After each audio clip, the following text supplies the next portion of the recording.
ನಮಸ್ತೆ, welcome to YoYo TV Kannada. ಕೇಂದ್ರ ಸರ್ಕಾರಿ ನೌಕರರು ಮತ್ತು ಪಿಂಚಣಿದಾರರು 8ನೇ ವೇತನ ಆಯೋಗದಿಂದ ತಮ್ಮ ಬೇಸಿಕ್ ಸಂಬಳದಲ್ಲಿ ಭಾರಿ ಏರಿಕೆಯ ನಿರೀಕ್ಷೆಯಲ್ಲಿದ್ದಾರೆ. ಆದರೆ ಕೆಲವು ವದಂತಿಗಳು 18,000 ರೂಪಾಯಿಯಿಂದ 51,000 ರೂಪಾಯಿಗೆ ಸಂಬಳ ಏರಿಕೆಯಾಗಬಹುದು ಎಂಬ ವದಂತಿಗಳು ಹರಿದಾಡುತ್ತಿದೆ.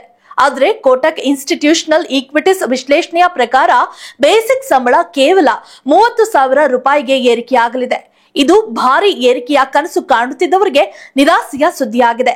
7ನೇ ವೇತನ ಆಯೋಗದಲ್ಲಿ ಫಿಟ್ಮೆಂಟ್ ಅಂಶ 2.57 ಆಗಿದ್ರೆ 8ನೇ ವೇತನ ಆಯೋಗದಲ್ಲಿ ಇದು 1.8ರಷ್ಟು ಇರಬಹುದು.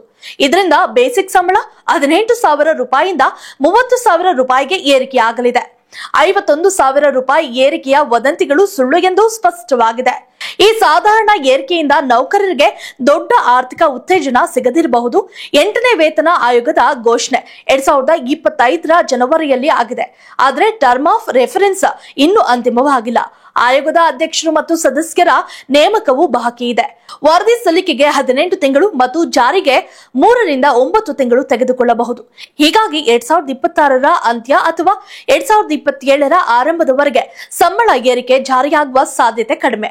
ಸಾಧಾರಣ ಏರಿಕೆಯಿಂದ ಸರ್ಕಾರದ ಬೊಕ್ಕಸಕ್ಕೆ 2.4 ಹಾಗೂ 3.2 ಲಕ್ಷ ಕೋಟಿ ರೂಪಾಯಿ ಖರ್ಚಾಗಲಿದೆ. ಇದರಿಂದ ಗ್ರೇಡ್ ಸಿ ಉದ್ಯೋಗಿಗಳಿಗೆ ಅಂದ್ರೆ 90ರಷ್ಟು ನೌಕರರು ಹೆಚ್ಚಿನ ಲಾಭ ಸೀಮಿತವಾಗಲಿದೆ.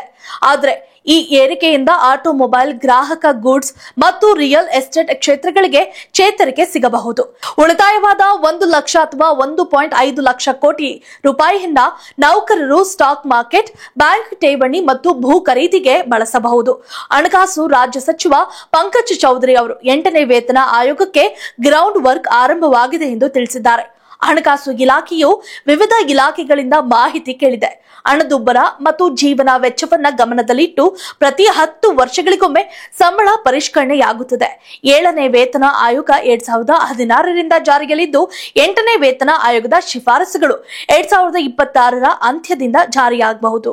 If you like this video ಬೇಗ ಲೈಕ್ ಮಾಡಿ, ಕಾಮೆಂಟ್ ಮಾಡಿ, ಶೇರ್ ಮಾಡಿ ಹಾಗೂ ಯೋಯೋ ಟಿವಿ ಕನ್ನಡವನ್ನು ಸಬ್ಸ್ಕ್ರೈಬ್ ಮಾಡಿ.